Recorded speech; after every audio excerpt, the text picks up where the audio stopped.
What is going on, everyone? We are going into week 4 of the UFL season. After copious amounts of nonsense, after a merger, after this, we are 4 weeks in to this UFL season. My record so far is 7-5. We got quarterback rankings per the usual. We got our previews going into this week. I'm uber pumped about it. I can't wait. But overall, great week of football. We see the DC Defenders gut it out. We see the Birmingham Stallions continue their reign of dominance, continuing to just show the spring football dynamic, how great of a team they are. We have the Battlehawks finally getting on course, and we have the Michigan Panthers kind of show that they are for real, and not just with the leg of Jake Bates, but also the legs of of EJ Perry and whatnot. And they also had Dan did some things. Can't complete the pass yet. We're still waiting on that, but kid can scoot. He's the leading rusher.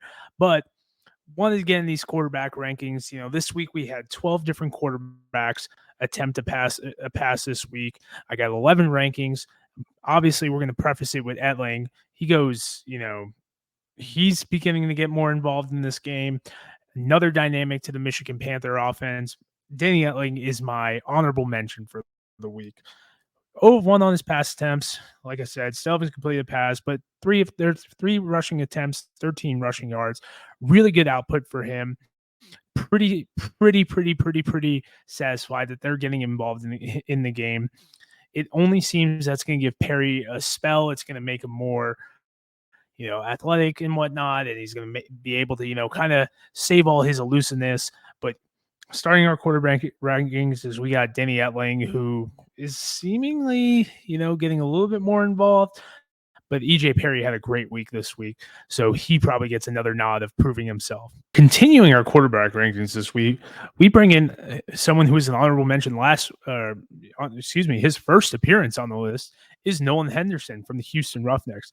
Henderson's a guy who came out of Delaware, spent some time with the Baltimore Ravens, really could be utilized in the RPO game, and that's exactly what they did with him. He goes 3 of 4 for 12 yards, completes a couple dink and dunk passes.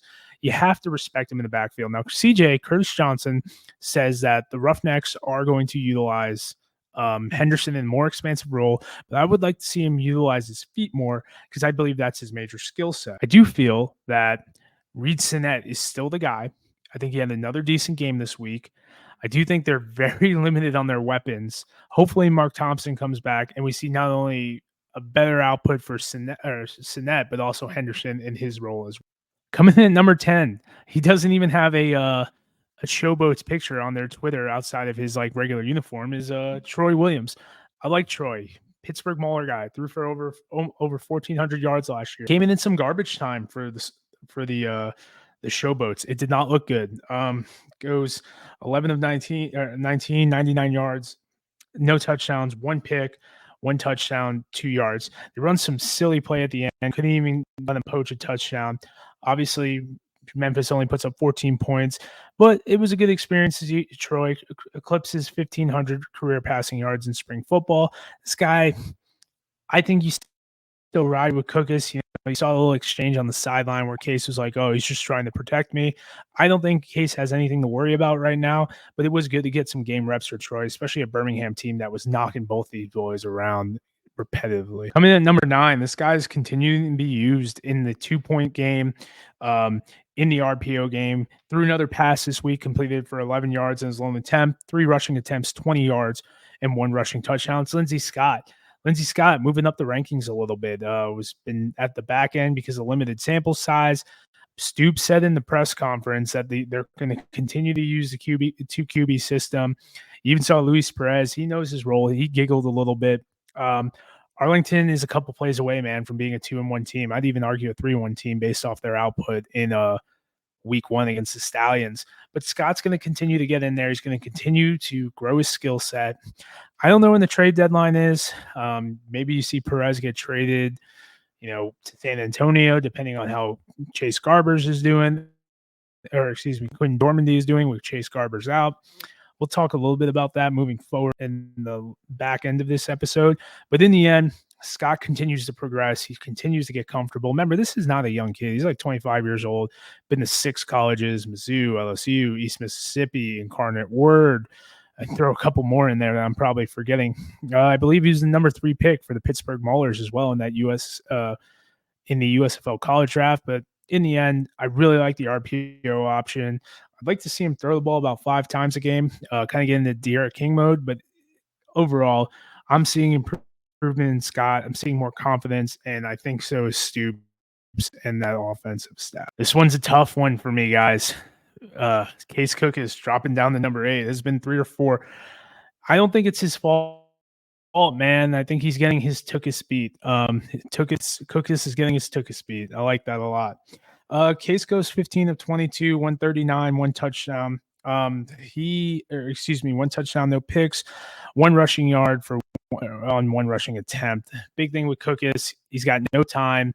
He's got the weapons, but when you have no time, it's just not going to be a good day. They're playing St. Louis, another ferocious pass rush between Travis Feeney and Peter Tomapenu. They got some good guys on the interior, and then they got Carson Wells who can play. He's a jack of all trades and whatnot.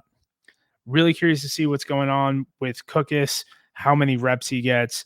I think he should get the full game. I wasn't on media week this week, but in the end, we'll see. Overall, really like, his weapons and whatnot. Sage Surratt, West Side. They just released Trey Williams, was their primary kick returner. So expect more Vito, expect more Titus Swen back there as well. Coming in at number 7, I got the boy right here. It's Reed Sinnett. Sinnett had another decent game, but I mean, these woes on Houston go so much more than Sinnett. You think you put Nolan Henderson in there, he's got as much success. No, Reed Sinnett knows football. He understands coverages. He understands scheme.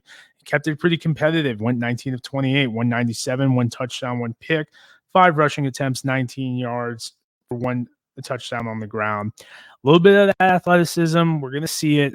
The guy needs more reps. In the end, the guy needs more reps. He puts up pretty good numbers when he gets the opportunity in preseason. Did well in San Antonio. Did well in this in his appearance in week 2. Week 3, not so bad either. Unfortunately, I just don't know if Houston has the stones to compete.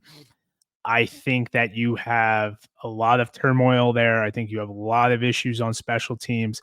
I think with this, you had Carlo Kemp retiring due to not being happy with what was going on. You have a bunch of players getting released. You have Olive Sagapolo. He's on the IR now. You had Adam Rodriguez inactive last week. Clint Sig, their main fullback, not going into that true 20 personnel. Sinnett's going to put up good film. I see him getting back into the NFL on a practice squad opportunity because that guy is kind of that fringe NFL QB3 guy. So we'll see what happens. But in the end, Sinnett's number 7. This pains me, man. This pains me a lot. I got to go Jordan Teamu, 11 for 24, 188, 2 touchdowns, 9 rushing attempts, 53 yards at number 6. He's kind of been on my back end still. He's gutting out these wins, but in the end, he is also having to do so much by himself. Like I say every week, no Derek King, no Chris Blair, no Lucky Jackson, no John Hammond. 3 offensive linemen retire. The offensive line has been terrible. It's forcing so much on the Teamu. He's coming up on 1,000 rushing yards as a quarterback, and he is in the regular season. He's still under 30 starts. He's probably going to pass it this week in like 29 or 28 games or something ridiculous like that. I mean, Teamu, he is willing this team to victory. He's making the plays. He's maneuvering around in the pocket. It looks very similar to how he was playing with the Tampa Bay Bandits in the USFL. Unfortunately, I don't see it getting much better. I think the offensive line play is just not up to snuff. We'll see what happens, but in the end, Teamu's staying at number 6. And if he gets a couple more weapons, we'll see what happens. But I think they're down Kiki Kuti as well for this week. So another big week from Ty Scott to hopefully make some plays. Coming in number 5, we got Old Reliable. 24, 40, 290, 2 touchdowns, no interceptions, no rushing attempts. Perez, number 5, and you know what? He'd be a little bit higher up despite the loss if it wasn't for some of these the play of these other quarterbacks. I like Perez. Some limited arm strength, obviously, we talk about every week.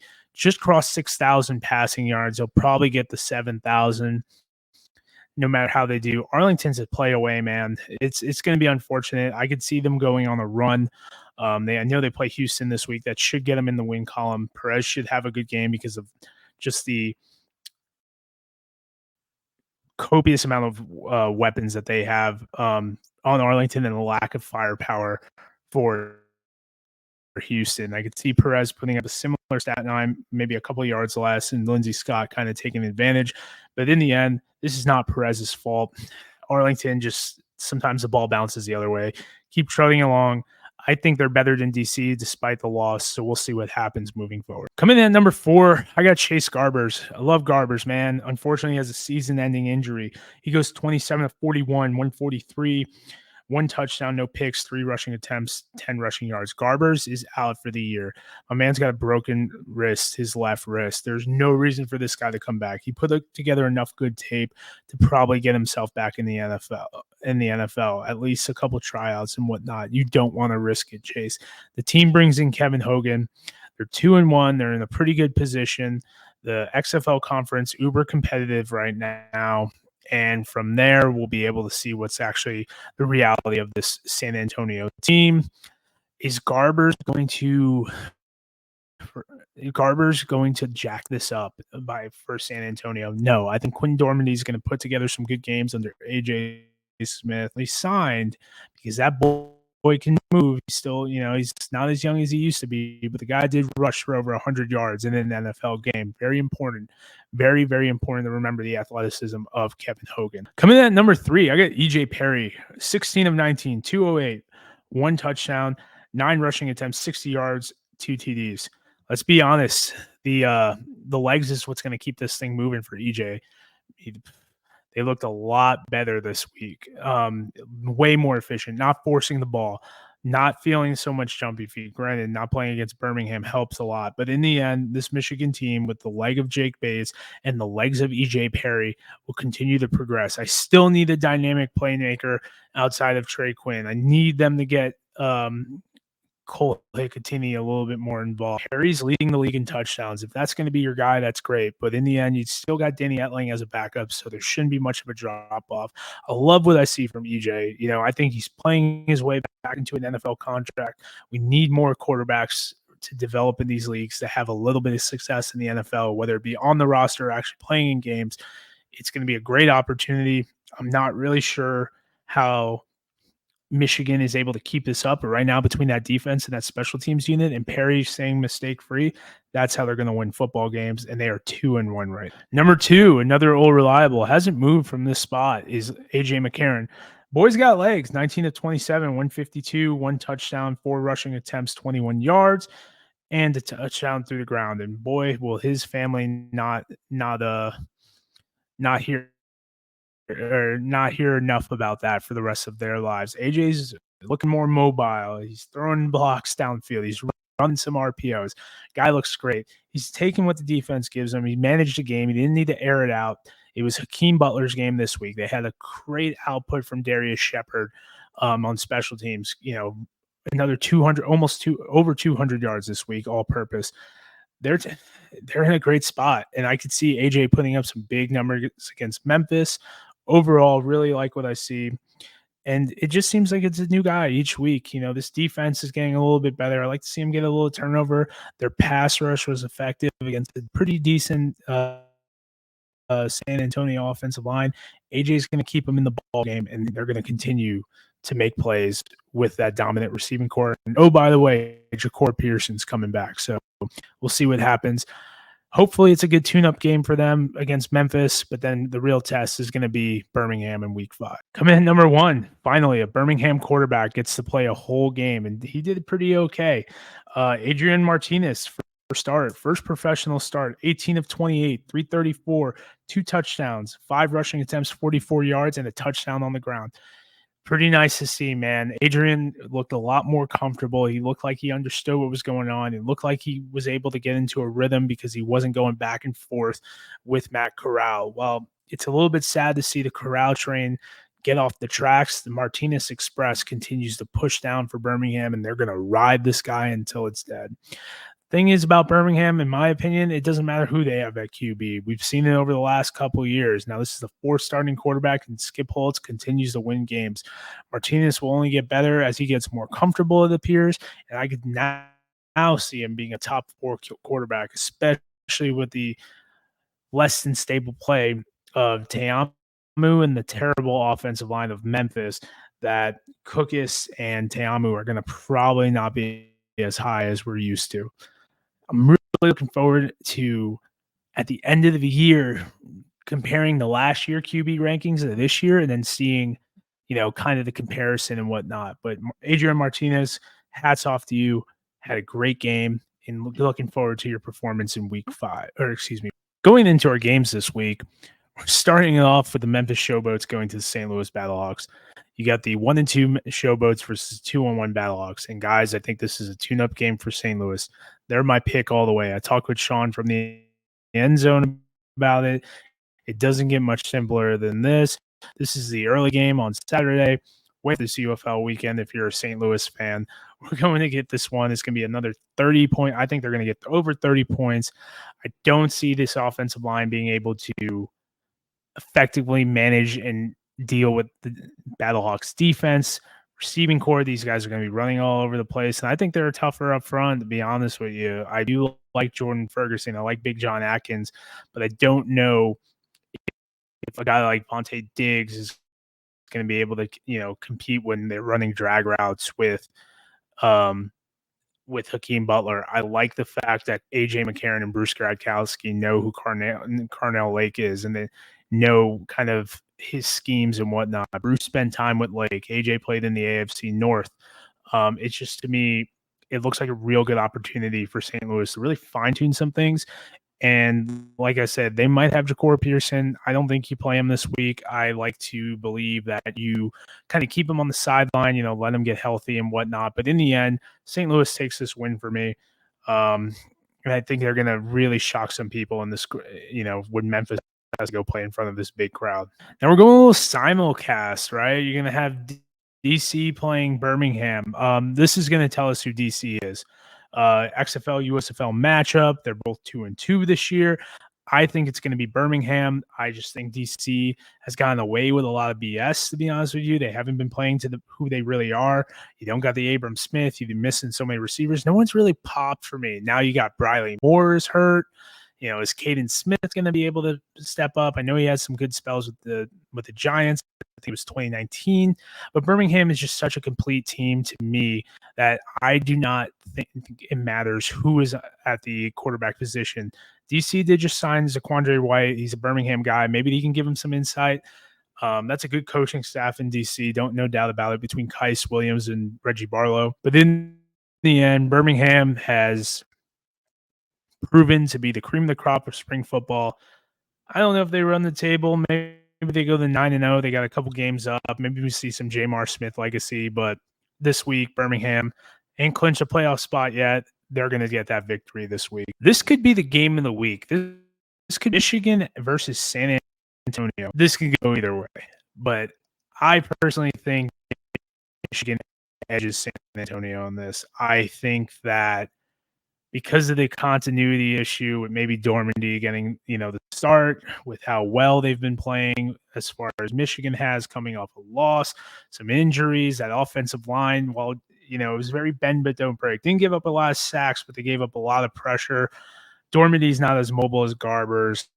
I think Michigan gets it. I think they have a better front. I think they have some more powerful bull rushers would be the best word. I like Kenny Wilkes more than I like Travis Feeney, because he's a little younger. But I just feel like this Michigan defense is very similar with that strong front seven minus the linebackers, that San Antonio is going to have a hard time, especially dealing with a new quarterback.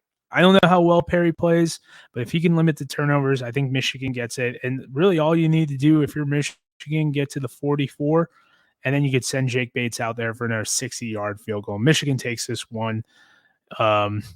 for me, this one I think could be a really good game. In the end, I still think it's Michigan. Final game of the week. It's Arlington Renegades versus the Houston Roughnecks. Arlington all the way. I still think Reed Sinnett has a good game. I think Nolan Henderson shows some flashes, but there's so much nonsense on that Houston. I think it's all the rooms, to be honest with you. I feel like no one really knows what's going on. I feel when you have 3 block punts, you're not practicing your punt period correctly. I put that tweet out about it today, and I had a bunch of players liking it, that were on Houston. I think that says a lot. I'm not trying to be rude, but I think that says I don't think they're practicing. You can tell that they are not practicing hand signals, signaling plays in to their offense when they're having issues with the comms. And that to me just says a lot about like, what are you guys doing during practice and whatnot? You have Carlo Kemp leaving. You have, so many different issues and whatnot. Arlington, while they might not be the best team, 1, they're better than Houston on paper. 2, they're more disciplined. And 3, you have good veteran leadership like Luis Perez, Davion Smith over there. Sal Cannella is a pro. Their offensive line, they got Jonathan Heimbach as their coach. They're going to be tight, but Arlington wins this. I don't really know the score. I'm going to go 27-13, maybe 27-20 with Sinnett throwing a couple touchdowns. Even up, XFL Conference wins 2 games. USFL Conference wins 2 games. That's going to go 4-0. He's going to be 11-5 at the end of this, and the USFL XFL rivalry will be 4-4 at the end of this week. Maybe San Antonio sneaks it out. I still got to ride that hot hand of Perry. But guys, let me know what you think in the comments. Let me know what you think, who's going to win, who's going to lose, what quarterbacks are up, what quarterbacks are down, all that goofy stuff. I appreciate you guys tuning in. Over 1,000 subscribers, growing every day. I put a little fun video out here and there. I know you guys like my media day stuff. We're going to keep grinding till the end of the season. Appreciate you guys staying with me. And that's really it this week, guys. Enjoy your nights, enjoy your days. Make sure you like and subscribe, and I'll see you next week.